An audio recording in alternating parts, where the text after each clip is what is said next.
φαινόμενο που δεν απατάει. Φαινόμενο άμα σταθείς μπροστά τους σε πατάει. Τόλμασαν όλους τους άλλους που κατάντησαν. Χώθηκαν στο μύδε και στο τόλμα και τις άρπαξαν. Δεν άντεξαν, παλέψανε και δάκρυσαν. Συγκρούστηκαν και μάσησαν. Δεν είχανε τα αρχίδια γι' αυτό βιάστηκαν. Και χάθηκαν, αποπειράθηκαν το ακατόρθωτο. Τόλμα με το στυλ που παραμένει ακλόνητο. Προχωρώ και με κοιτάνε πολύ.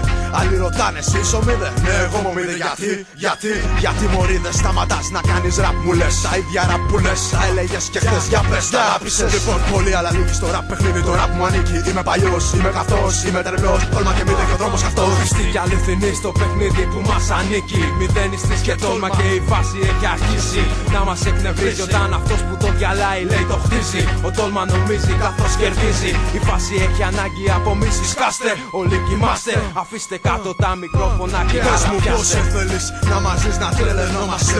Είμαστε ακόμα πιο πολύ και απλά ερχόμαστε. Ρήμες, λεφτά, μουνιά, χρυσά όλα στο πρόγραμμα. Κι όλα τα αντίπαλα κρούς μοιάζουν πρωτόγωνα. Έχω τόσο στυλ που περισσεύει απ' τα μπατζάκια μου.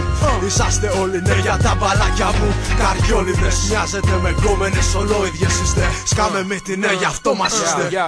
Το μικρόφωνο είναι το όπλο των MC's.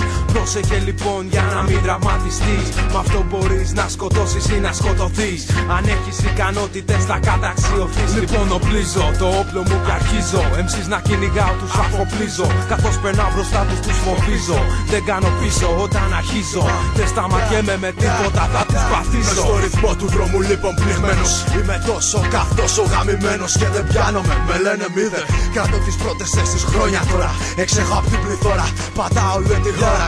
Με λένε πως μύδε κι είμαι τρελός φίλε.